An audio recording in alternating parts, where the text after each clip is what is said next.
കുറേ കാര്യങ്ങൾ ഭയങ്കര കുറേ കാര്യങ്ങളൊന്നുമില്ല. അത് റിയലായിട്ടാണ് നിൽക്കുന്നത്. അപ്പം ഞാനിവിടെ വന്നിട്ട് ഒരു വിധമൊക്കെ ഇല്ലെങ്കിൽ നമ്മൾ ഈ ഫാഷൻ കോളേജിലൊക്കെ പഠിച്ചത്. അപ്പം ഞാനൊരു ഇംഗ്ലീഷ് തന്നെ നല്ലപോലെ അറിയില്ല. അതിൻ്റെ കൂടെ എന്തെങ്കിലും ഒരു കഷ്ടപ്പെട്ടൊരു വാക്ക് പറഞ്ഞു കഴിഞ്ഞാൽ ഹബിഷ് അത് ഇങ്ങനെയല്ല. നമ്മുടെ ബെഞ്ചിൻ്റെ അപ്പുറത്തിരിക്കുന്ന ആൾക്കാരെ കാര്യമായിട്ട് പറഞ്ഞു. ഹബിഷ് അത് ശരിക്ക് ലാറ്റിൻ ഇതിൽ കുൾഫാണ്ട്രി എന്ന് പറയേണ്ടത് അപ്പം ഞാൻ പറയുന്നത് മനസ്സിലാവാൻ ഞാനാകെ വല്ല പടത്തിൽ നിന്നൊക്കെ എടുത്ത് പഠിക്കണേ. അപ്പം ഞാൻ അങ്ങനെ കുറച്ചിങ്ങനെ തിരിഞ്ഞു വരായിരുന്നു. Okay, have to behave like this, have to pronounce a word like this, if you അങ്ങനെ കുറേ കാര്യത്തിലേക്ക് കൊണ്ട് പോയിരുന്നു. നമുക്ക് ഇങ്ങനെ വേണം അങ്ങനെ വേണം. അപ്പോൾ ഞാൻ എൻ്റെ ഇതാണെങ്കിലും മലപ്പുറം സ്ലാങ് ആണെങ്കിലും കുറേയൊക്കെ കുറച്ച് ഇൻസെക്യൂർഡായിരുന്നു. അതിൻ്റെ കാരണം ഇത് തന്നെയാണ്. ഇംഗ്ലീഷ് തന്നെ പറഞ്ഞിട്ട് കേൾക്കുന്നില്ല. അതിൻ്റെ കൂടെ ഇമ്മളെന്നൊക്കെ പറഞ്ഞു കഴിഞ്ഞാൽ ഇവർക്ക് മനസ്സിലാവാത്ത കുറേ കാര്യങ്ങൾ. ഇപ്പോൾ അങ്ങനെ കുറേ സാധനം ഉണ്ടായിരുന്നു.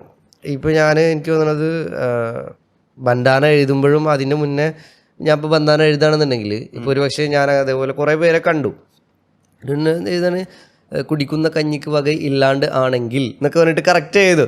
അപ്പോൾ എനിക്ക് ആ ഒരു കാര്യത്തിൽ നമ്മുടെ ഒരു നാറ്റീവ് സാധനം കൂടെ പിടിക്കുക, അതിന് പ്രത്യേകിച്ച് അങ്ങനെ ഇതൊന്നുമില്ല. എല്ലാവരും എല്ലാവരുടെ സ്ലാങ്ങാണ് പറയുന്നത്. അതാണല്ലോ ആ ഒരു കാര്യത്തിലൊക്കെ എനിക്ക് ഈ ഡാപ്സിനെ ഇൻസ്പയർ ആയിട്ടുണ്ട്. ഞാൻ ഫസ്റ്റ് കാണുന്ന സമയത്ത് ഒരു റിയലായിട്ടിരിക്കുന്ന ശീലങ്ങളിൽ റിയലായിട്ടിരിക്കുന്ന ഒരു ആളാണ്. നമ്മുടെ മലയാള സിനിമയിൽ മലബാർ സ്ലാങ്ങും മലബാർ സംസ്കാരം കുറച്ച് ഓവർഡു ചെയ്തിട്ട് പലപ്പോഴും കാണിച്ചായിരുന്നു. ഭാഷ ഉൾപ്പെടെ എന്താണ്ടാ ഇവിടെ നടക്കണത് അങ്ങനെയല്ല പലപ്പോഴും മലപ്പുറത്ത് ആളുകൾ സംസാരിക്കാറ്. ഈ ട്രിവാൻഡ്രം സ്ലാങ് എന്ന് പറഞ്ഞിട്ട് എന്തൊരു എന്ന് പറഞ്ഞിട്ട് അത് നീട്ടി പറയുന്നത് പോലെ തന്നെയായിരുന്നു മലബാർ സ്ലാങ്ങിനെ പലപ്പോഴും കുറച്ച് ഓവർഡു കാണിച്ചിരുന്നത്. ഡാപ്സിയും ബേബിജിയും സീനിൽ വന്നപ്പോൾ ഇതിനൊരു ഭംഗിയുണ്ടെന്നും ഇതിൻ്റെതായിട്ടുള്ള ഒരു വൊക്കാബുലറി ഉണ്ടെന്നൊക്കെ നമുക്ക് മനസ്സിലാവുന്നത്. അങ്ങനെ ഒരു തോന്നിയിരുന്നോ? അതായത് ചുറ്റും മലബാർ സ്ലാങ് അങ്ങനെയല്ല കാണേണ്ടത്, ഔട്ട്ലുക്ക് കുറച്ച് മാറേണ്ടതായിരുന്നു എന്ന് തോന്നിയ സമയങ്ങളുണ്ടോ? അതായത് നമ്മളിത് സത്യം പറഞ്ഞു കഴിഞ്ഞാൽ നമ്മളറിയാതെ ഇതിലാവുകയാണ് ഉണ്ടായത്. അപ്പോൾ ഈ പണ്ടത്തെ പടത്തിലൊക്കെ ഉപയോഗിക്കുന്ന സമയത്ത് എന്ന് പറഞ്ഞു കഴിഞ്ഞാൽ എൻ്റെ ഒരു ചെറിയൊരു അറിവുള്ള നിരീക്ഷണം എങ്ങനെ ഒരു എന്ന് വെച്ച് കഴിഞ്ഞാൽ ഇപ്പോൾ പക്കെങ്കിൽ അല്ലെങ്കിൽ പക്ഷെ അത് അവർ പുറത്തുനിന്ന് നോക്കിയിട്ട് അവിടുന്ന് എടുക്കുന്ന വാക്കുകളാണ്. അവിടുന്ന് ആൾക്കാർ വന്നിട്ട് പടം എടുക്കുകയാണെങ്കിലും അത് എല്ലാവർക്കും മനസ്സിലാവുന്ന പോലെ പടം എടുക്കണം.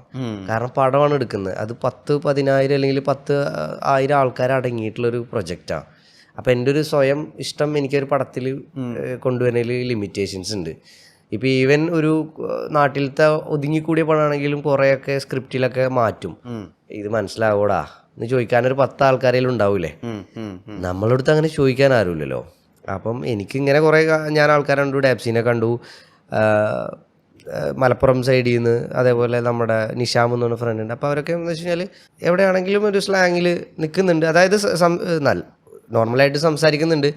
അപ്പോൾ ഒരു 22 വയസ്സുകാരൻ എന്നുള്ള രീതിയിൽ എനിക്ക് കുറേ കാര്യങ്ങൾ അങ്ങനെ കിട്ടിയതിൻ്റെ ഇതിൽ ഞാനിങ്ങനെ എഴുതുമ്പോൾ ഓക്കെ ഇങ്ങനെ എഴുതാം, ഇതിന് കുഴപ്പമൊന്നുമില്ലല്ലോ. മാത്രമല്ല ഒരുപാട് കാര്യങ്ങൾ ഫ്ലെക്സ് ചെയ്യാൻ പറ്റുന്നുണ്ട് നമ്മുടെ ഈ സാധനത്തിൽ. അപ്പോൾ അത് പുറത്തേക്ക് വരുന്നു, ഒരു ട്രാക്കായിട്ട് പുറത്തേക്ക് വരുന്നു. അത് 4 ആൾക്കാർ കേൾക്കാനിടെ 4-8 ആവുകയും അത് കുറേ അങ്ങനെ ആയി. അപ്പം നമുക്ക് നമ്മുടെ ഭാഷേനെ കുറിച്ചിട്ട് ഓക്കെ ഇതിങ്ങനെയാണെന്നുള്ള പറഞ്ഞു കൊടുക്കാനുള്ള വേദി കിട്ടുക. അപ്പോൾ അതൊക്കെ ഭയങ്കര സന്തോഷം ഉള്ളൊരു കാര്യമാണ്. കുറേ കാഴ്ചപ്പാട് മാറ്റാൻ പറ്റി, നമ്മളെ കൊണ്ടൊരു ഇത്തിരി കുറേ കാഴ്ചപ്പാട് മാറ്റാൻ പറ്റി എന്നുള്ളൊരു കാര്യമുണ്ട്. അതേപോലെ തന്നെ ഇപ്പം എനിക്ക് തോന്നുന്നത് ഒന്നുകൂടെ ഇനിയിപ്പോൾ സാച്ചുറേറ്റഡ് ആവാൻ ചാൻസ് ഉണ്ട് മലബാർ സ്ലാങ് എന്നുള്ളത്. കാരണം ഇത് നല്ല ക്യാച്ച് ഉണ്ടെന്ന് എല്ലാവർക്കും മനസ്സിലാവും. അതെ, തൃശ്ശൂർ പൂരത്തിന് കഴിഞ്ഞ മണിച്ചേട്ടൻ മരിച്ച സമയത്ത് തൃശ്ശൂർ പൂരത്തിന് കംപ്ലീറ്റ് മണിച്ചേട്ടൻ്റെ കേസറ്റ് ആയിരുന്നു. ഇപ്പം എത്ര പേര് വെക്കുന്നുണ്ട് മണിച്ചേട്ടൻ്റെ കേസറ്റ്. അപ്പം ആ ഒരു സാധനം എന്താ പറയുക, തന്ത്രപരമായിട്ട് ഓക്കെ ഇത് ആൾക്കാർക്ക് ഇഷ്ടാട്ടാ അങ്ങനെ അറിഞ്ഞിട്ട് ഇപ്പോൾ ഇജ്ജ് കുജ്ജ് വജ്ജ് എന്താണ്ടാന്നൊക്കെ പറഞ്ഞിട്ട് കുറേ ആൾക്കാർ ഒരുപാട് ആൾക്കാരങ്ങനെ ചെയ്യുന്നതുണ്ട്. അപ്പോൾ അത് നല്ലതും വരുന്നുണ്ട്. സോളില്ലെങ്കിൽ കുയ്യ് വീണ് പോവും എന്നുള്ളൊരു സാധനം നമുക്കറിയില്ല. അപ്പോൾ ഈ ഒരു സ്ലാങ്ങിനെ ഇങ്ങനെ കുറച്ച് ഇപ്പോഴത്തെ സൈഡിൽ നിന്നാണെങ്കിൽ മാപ്പിളപ്പാട്ടാണ്. അതേപോലെ വേറെ സാധനം ഞാൻ കണ്ടതെന്ന് വെച്ച് കഴിഞ്ഞാൽ റാപ്പിളപ്പാട്ട്. സംഭവം അടിപൊളിയാണ് റാപ്പിളപ്പാട്ട്. പല രീതിയിൽ ചൂഷണങ്ങൾ ഇപ്പോഴും ചെറുപ്പക്കാരുടെ തന്നെ നടന്നുകൊണ്ടിരിക്കുന്നുണ്ട് എന്നുള്ളതാണ്. ഈ സ്ലാങ്ങിനെ ആണെങ്കിൽ നിങ്ങൾ എന്താ ഒന്നും മനസ്സിലാവില്ല അങ്ങനെ എന്നൊക്കെ പറഞ്ഞിട്ട് അത് ഉണ്ടാവും. ഈ ഡാപ്സിയുടെ കാര്യം പറയുമ്പോൾ അദ്ദേഹത്തിന് സോഷ്യൽ മീഡിയ സ്പേസസിൽ ഒരു ഭയങ്കര വെട്ടുക്കിളി ആക്രമണം നേരിട്ടിട്ടുണ്ട്. എല്ലാവരും എല്ലാ സൈഡിൽ നിന്നും അങ്ങ് ആക്രമിക്കുക, ഒന്നും തിരിച്ചു പറയാൻ പോലും പറ്റാത്ത അവസ്ഥയില കൂട്ടാക്രമണം എന്ന് തന്നെ പറയാം. അപ്പോഴാ പുള്ളി ബ്രേക്ക് എടുത്ത് ഹാല് പോലൊരു ട്രാക്കായിട്ട് വരുന്നത്. എല്ലാവരും പിന്നെ എണീറ്റ് നിന്ന് കൈയടിച്ചു, എന്തൊരു മനുഷ്യനാണ്, എന്ത് കിട്ടില്ല വോയിസ് ആണ് എന്നുള്ളത്. ഈ ആക്രമണം നേരിട്ട സമയത്തും ഈ തിരിച്ചു വരുന്ന സമയത്ത് എവിടെയെങ്കിലും ബേബി ജിം പോയിട്ട് നീ ഓക്കെ ആണോ എന്ന് ചോദിച്ച സമയമുണ്ടോ? ഞാൻ ഇതിന് ശേഷം, അതായത് ഇറിന് ശേഷം ഞാൻ അവനെ കണ്ടിട്ടില്ല. അയ്യോ, അതായത് ഞാൻ മെസ്സേജ് അയച്ചിരുന്നു, അപ്പം പറഞ്ഞ ഞാൻ ബ്രേക്കിലാണ്. ആയിക്കോട്ടെ, നമ്മളങ്ങനെ മറ്റേ നീ ഓക്കെ ആണോ, ഫോൺ വെക്കുമ്പോൾ ടേക്ക് കെയർ, നമ്മൾ അവിടുന്ന് അങ്ങനെ ശീലിച്ചല്ലേ. എനിക്കറിയാം ഓനോ ഓക്കെ അല്ലെങ്കിൽ ഓക്കെ എനിക്ക് ബ്രേക്ക് വേണമെങ്കിൽ അല്ലാണ്ട് ഞാനിങ്ങനെ വിളിച്ചു ചോദിച്ചില്ലെങ്കിൽ എനിക്ക് ഓനോടുള്ളൊരു ബന്ധത്തിൽ എന്തെങ്കിലും അകൽച്ച ഉണ്ടെന്ന് ഓനക്ക് തോന്നുമോ, അങ്ങനത്തെ ഒരു തോട്ടില്ല. തുണി അയച്ചിട്ട് ബന്ധമാണ്. അതായത് അതിപ്പോൾ ഏറിപ്പോയി കഴിഞ്ഞാലും അത് ഇത്ര ഇന്നുണ്ട്. ഇനിയിപ്പോൾ ഒരു 5 കോടി കൊടുത്താലും എനിക്ക് ഇടങ്ങറുണ്ടാക്കുന്ന കാര്യമൊന്നും ചെയ്യില്ല എന്നുള്ളത് അറിയാം.